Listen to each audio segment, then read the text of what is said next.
नमस्कार अधिकारी मित्रांनो. पीवायक्यूपीडिया एमपीएससी या ऑनलाईन प्लॅटफॉर्मवर आपलं तुमचं सर्वांचं स्वागत आहे. तर आजपासून आपण पीवायक्यू हा कॅबुलरी फॉर एमपीएससी म्हणजे प्रिव्हियस इयरला जे काही क्वेश्चन आलेले आहेत व्होकॅब्युलरीचे मराठीचे, तर ते आपण आज या लेक्चरमध्ये पाहणार आहोत. तर मी तुम्हाला अधिकारी का म्हटले, तर आपण युनिव्हर्सला आतापासूनच सांगायला सुरुवात करायची की मी अधिकारी झाले आहे. म्हणजे युनिव्हर्स देखील आपल्याला वेगवेगळे मार्ग दाखवायला सुरुवात करेल आणि त्यातलाच हा एक मार्ग आहे. यशाचा कोणताही शॉर्टकट नसतो, त्यासाठी कठोर मेहनतच आवश्यक असते. याचप्रमाणे आपणही आजपासून आपल्या मेहनतीला सुरुवात करणार आहोत. तर आपण सुरुवात करूया पहिल्या प्रश्नापासून. पीडा हा शब्द कोणत्या कोणत्या प्रकारचा आहे? तर पीडा हा शब्द काय आहे? तत्सम. आपण महाभारताच्या सिरियलमध्ये ऐकलेलंच असेल. ज्यावेळेस श्रीकृष्ण अर्जुन श्रीकृष्णाला म्हणतो, बहुत पीडा हो रही है माधव. तर बहुत पीडा हो रही है, पीडा म्हणजे काय? तर तत्सम शब्द आहे.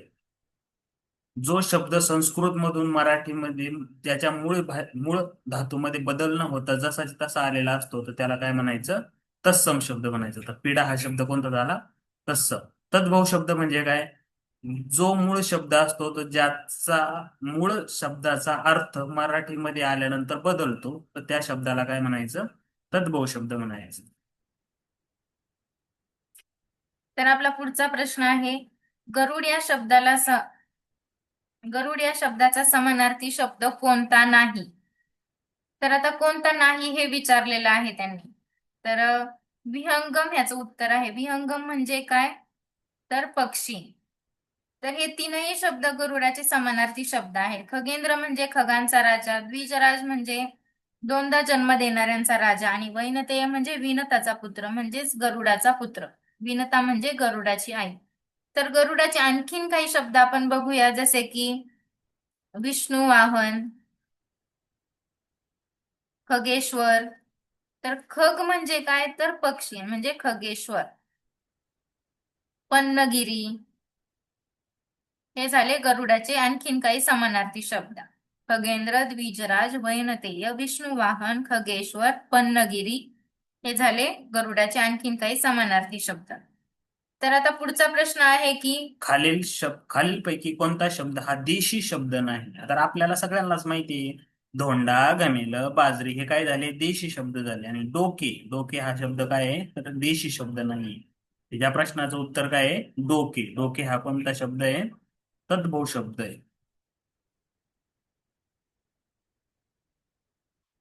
तर आता आपला पुढचा प्रश्न आहे, योग्य जोड्या जुळवा. तर म्हण काय आहे? तर आहुती देणे, ओढ लागणे, औषधाला नसणे आणि अग्निदिव्य करणे. तर आता पहिला आहे की आहुती देणे. आपण म्हणतो ना की स्वराज्यासाठी संभाजी महाराजांनी प्राणांची आहुती दिली, म्हणजेच त्यांनी सर्वस्व अर्पण केलं. त्यांचं पूर्ण आयुष्य स्वराज्यासाठी दिलं, म्हणजेच काय? सर्वस्व अर्पण करणे. तर याचं कुठं चार आहे का? तर दोन ठिकाणी चार आहे. म्हणजे 2 आणि 4 हा प्रश्न ऑटोमॅटिकली कट होऊन जातो, राहिला 1 आणि 3 मध्ये. तर पुढचा आहे ओढ लागणे. आपण म्हणतो ना गणपती बाप्पाच्या आगमनाची खूप ओढ लागली आहे. ओढ लागणे म्हणजे आतुरता वाढणे. ओढ लागणे म्हणजे काय? आतुरता वाढणे. आणि बीचं काय आहे? तर एक. बीचं एक तर दोन्ही ठिकाणी दिलेलं आहे. तर औषधाला नसणे म्हणजे काय? मुळीच नसणे. अग्निदिव्य करणे म्हणजे काय? तर मोठा त्याग करणे. आपण म्हणतो ना एखादी मोठी गोष्ट करायची असेल तर आपल्याला खूप मोठा त्याग करावा लागतो. आपण आता परीक्षा देतोय म्हणजे कुठल्या समारंभाला जात नाही, म्हणजेच आपण मोठा त्याग करतोय, अग्निदिव्य करतो. तर डीचं 3. तर याचं उत्तर काय आहे? तर 1 नंबर, पर्याय क्रमांक 1. आहुती देणे म्हणजे सर्वस्व अर्पण करणे. ओढ लागणे म्हणजे आतुरता वाढणे. औषधाला नसणे म्हणजे मुळीच नसणे. तर आपला पुढचा प्रश्न काय आहे? पुढील वाक्प्रचाराचा अर्थ काय? तर वाक्प्रचार काय आहे? वाखाणणी करणे. तर ह्याचं उत्तर काय आहे? स्तुती करणे. आपण म्हणतो ना जुन्या बायका मुलींची मुलींची वाखाणणी करतात चांगलीच, म्हणजे काय? स्तुती करतात, वाहवा करतात, प्रशंसा करतात. आणखीन काय बरे?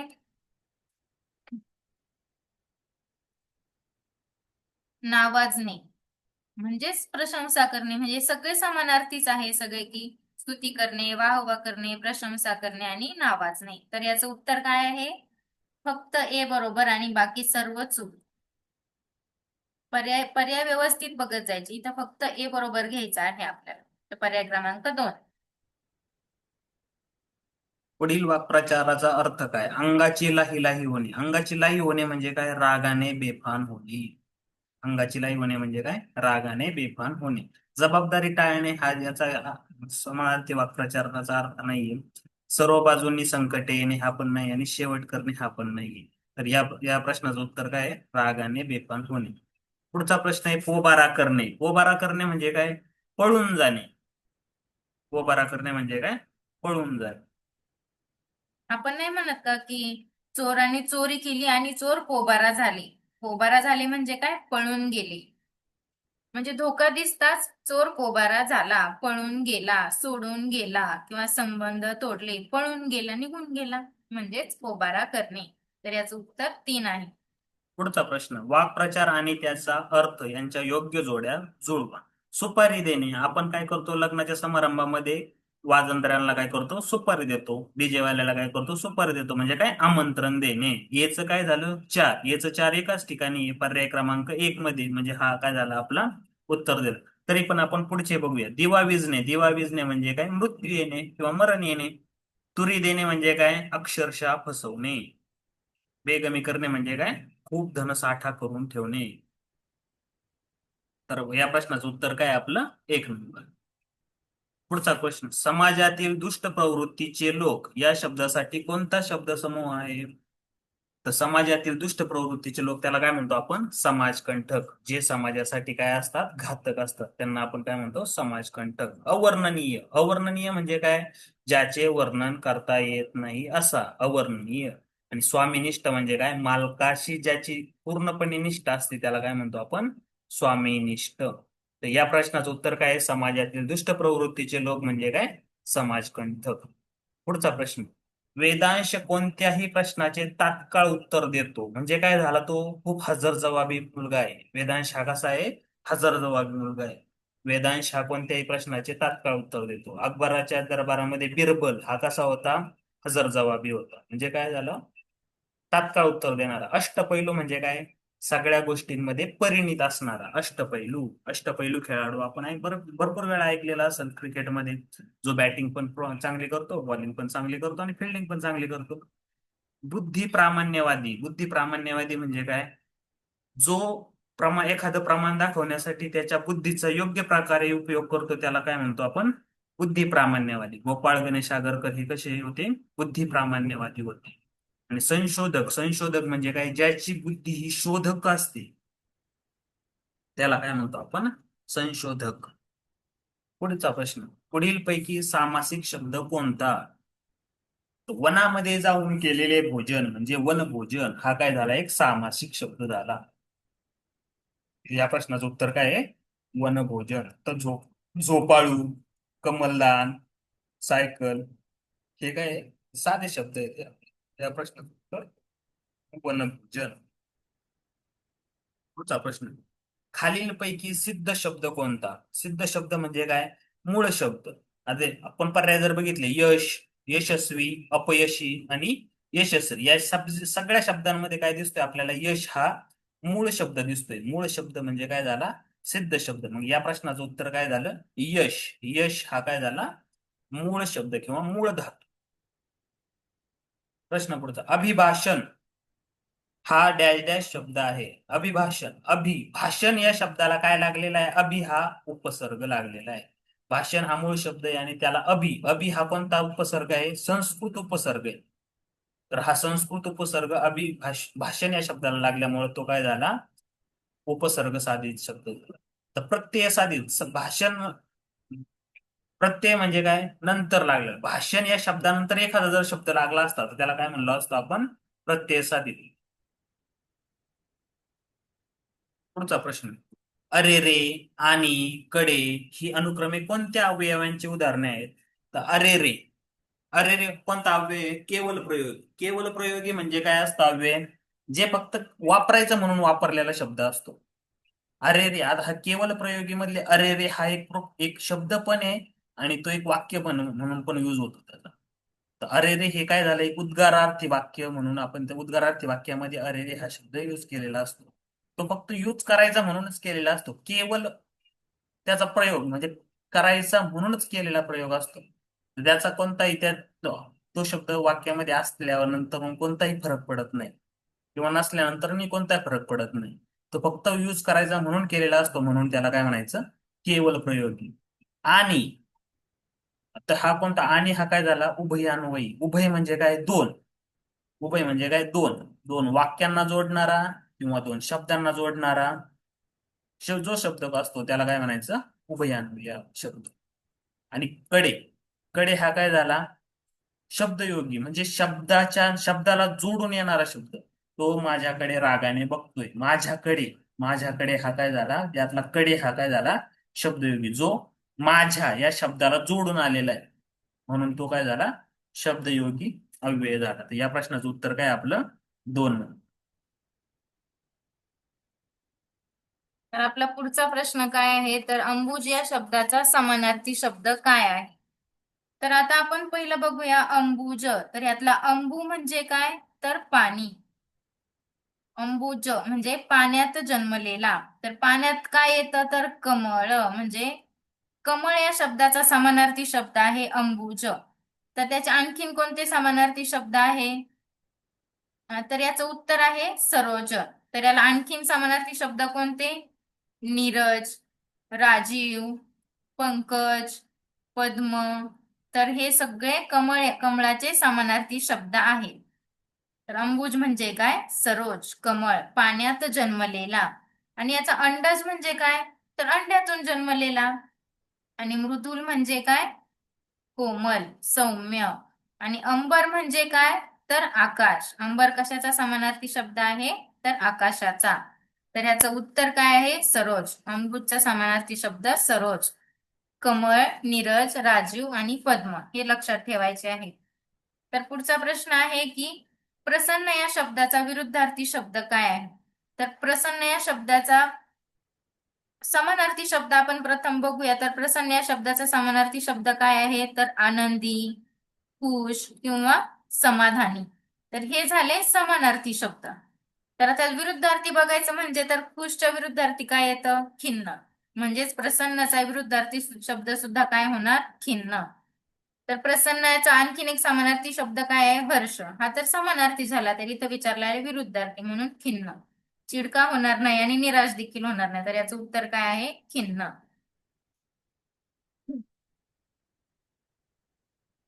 पुढचा प्रश्न, सोक्ष मोक्ष हा शब्द सिद्धीचा कोणत्या प्रकारात मोडतो. सोक्ष मोक्ष, मोक्ष या शब्दाला सोक्ष हा काय लावलेला आहे, लावायचा म्हणून एक शब्द जोडलेला आहे. तर हा काय झाला, एक अंश अभ्यस्त शब्द. अंश अभ्यस्त म्हणजे काय, उगाच जोडायचा म्हणून जोडलेला शब्द. पाणी, बिनी. पाणी या शब्दाला बिनी हा काय लावलेला आहे, एक शब्द जोडलेला आहे. जोडायचं म्हणजे वाक्यामध्ये अर्थ लागावा म्हणून, किंवा वाक्याला बोलताना एक सुटसुटीतपणा यावा म्हणून आपण काय केलेला असतो, एक शब्द बिना कामाचा शब्द जोडलेला असतो, म्हणून त्याला काय म्हणायचं, अंश अभ्यस्त शब्द म्हणायचं. तर सोक्ष मोक्ष हा काय झाला, अंश अभ्यस्त शब्द झाला.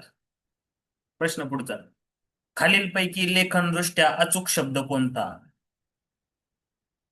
तर यामध्ये काय आहे, लेखनदृष्ट्या अचूक शब्द कोणता आहे यातला,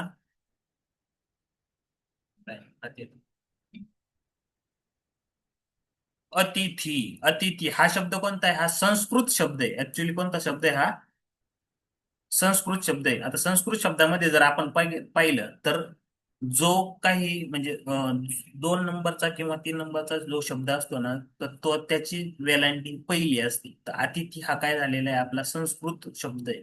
तर अतिथी हा कोणता आहे, यातला शुद्ध शब्द पर्याय क्रमांक 4. पुढचा प्रश्न, वसुंधराचा समानार्थी नसणारा शब्द कोणता. तर इथे विचारलेला आहे नसणारा. प्रश्न व्यवस्थित वाचायचा. तर ह्याच्यातच उत्तर आहे धरा. धरा म्हणजे काय, वसुंधरा हा देखील समानार्थी शब्द आहे. म्हणजे हा पर्याय आपला कट होतो. धरती, धरा म्हणजे धर, धर, धरा हे आलं. परत हे सुद्धा कट होते, धरती. वसुधा हा सुद्धा कट होतो. राहिला काय, सविता. तर याचं उत्तर आहे सविता. हा वसुंधराचा समानार्थी शब्द नाही. सविता म्हणजे काय झाला, सूर्य. सूर्य हा काय झाला, सविताचा समानार्थी शब्द झालेला आहे. मग यामध्ये समानार्थी नसणारा शब्द सविता. बाकी सर्व त्याचे काय आहेत? समानार्थी शब्द आहे. तर त्याच्या आणखी काही समानार्थी शब्द आपण बघूया. धरणी, पृथ्वी, भूमी, भू, मही आणि धात्री. तर हे पृथ्वीचे आणखीन काही समानार्थी शब्द आहेत. वसुधा, धरती, धरणी, धरा, पृथ्वी, भूमी, भू, मही, धात्री आणि अवनी. हा एक देखील समानार्थी शब्द आहे, अवनी. हे सर्व पृथ्वीचे समानार्थी शब्द आहेत. तर इथे नसणारा विचारलेला आहे म्हणजे उत्तर याचं सविता. पुढचा प्रश्न, म्हणी व त्याचा अर्थ यांच्या योग्य जोड्या जुळवा. आता 36चा आकडा, 36चा आकडा म्हणजे काय असते? तर विरुद्ध मत, एकमेकांच्या विरुद्ध मत. तर ए नंबरचं 2, एचं 2 कुठे आहे? 2 ठिकाणी आहे, 2 आणि 4. तर 1 आणि 3 नंबरचा ऑप्शन काय झाला आपला? कट झाला. आता 36चा आकडा, 36चा आकड्याच्या जर आपल्याला विचारली विरुद्धार्थी म्हण कोणती आहे, तर 63चा आकडा. तर 36च्या आकड्याची विरुद्धार्थी म्हण कोणती आहे? 63चा आकडा. दुष्काळात 13वा महिना, दुष्काळात 13वा महिना म्हणजे काय? संकटात अधिक भर पडणे. तर बीचं काय झालं? 4. बीचं 4 कोणत्या ठिकाणी आहे? बीचं 4 एकाच ठिकाणी आहे, म्हणजे 2 नंबरचा पर्याय हे आपलं काय झालं? उत्तर. नाकाचा बाल, नाकाचा बाल म्हणजे अत्यंत प्रिय व्यक्ती.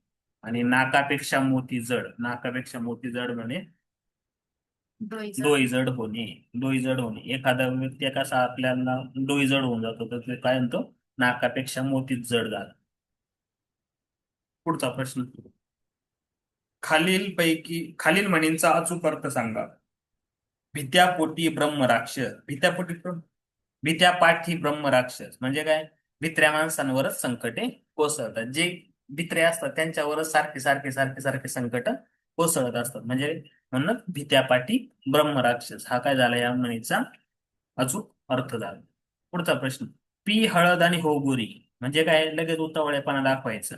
हे आज आज हळद लावली उद्या लगेच गोरी दिसणार आहे का? नाही, म्हणजे काय? उतावळेपणा दाखवणे. पी हळद आणि हो गोरी. म्हणजे हळद खाऊन लगेच गोरं होणार आहे का? नाही, तर ते अशक्य गोष्ट आहे, म्हणून उतावळेपणा दाखवेल. एखादी गोष्ट ताबडतोब होईल असा अट्टहास धरू नये. पुढचा प्रश्न, म्हणी आणि त्यांचे योग्य जोड्या लावा. पाचामुखी परमेश्वर म्हणजे जे काही सगळ्या समाजामध्ये बोललं जातं, म्हणजे काय जे पुष्कळ लोकांच्या तोंडामध्ये असतं, जे लोक पुष्कळ लोक बोलतात तेच खरं मानायचं आणि पुढे चालायचं, म्हणजेच पाचामुखी परमेश्वर. दाम करी काम, दाम म्हणजे काय? पैसा. पैसा काय करणारे? सर्व काही कामे करणारे. दाम करी काम. खान तशी माती, जेच काय? आईबापाप्रमाणेच मुलं असतात. आणि पळसाला पाणी तीनच, कुठेही जा माणसाचा स्वभाव सारखाच असतो, तो काय बदलत नाही, म्हणजे पळसाला पाणी तीनच. म्हणजे या प्रश्नाचं अचूक उत्तर काय आहे? जर समजा आपण एचं 3 लावलं तर एचं 3 एकाच ठिकाणी, 3 नंबरचा ऑप्शन या प्रश्नाचं अचूक उत्तर आहे. साठे लोटे या शब्दाचा प्रकार पुढीलपैकी कोणता आहे? आता आपण मगाशीच म्हणल्याप्रमाणे उगाच ला जोडलेला शब्द असतो, म्हणजे काय झाला? हा साठे लोटे आणि शब्दस्थ शब्द झाला. उगाच जोडायचा म्हणून जोडलेला असतो, त्याला काही अर्थ नसतो. आणि शब्दस्थ शब्द म्हणजे काय? उगाच जोडणारा शब्द. पुढीलपैकी प्रत्यय साधित शब्द कोणता? आता हे आपण पर्याय जर बघितले, वाढ, पी, मगाशी सांगितल्याप्रमाणे वाढ हा काय झाला? मेन शब्द, मूळ शब्द झाला, आणि त्याला नंतर लागलेला जो एक प्रत्यय, यामध्ये काय झाला? वाढपी हा काय झाला? प्रत्यय साधित शब्द झाला. आता 4 नंबरचा प्रश्न पर्याय जर बघितला आपण, दरवर्षी, वर्ष, वर्ष हा काय झाला? एक मूळ शब्द झाला, तर त्याला दर हा काय लावलेला आहे? उपसर्ग लावलेला आहे, म्हणून काय झाला? हा तो उपसर्ग साधित शब्द. तर या प्रश्नाचं उत्तर काय आपलं? पर्याय क्रमांक 1 या प्रश्नाचं उत्तर आहे. तर अशा तऱ्हेने आपल्या ह्या पेपरचं डिस्कशन कंप्लीट झालं आहे. 24 2024. गट क. धन्यवाद विद्यार्थी मित्रांनो.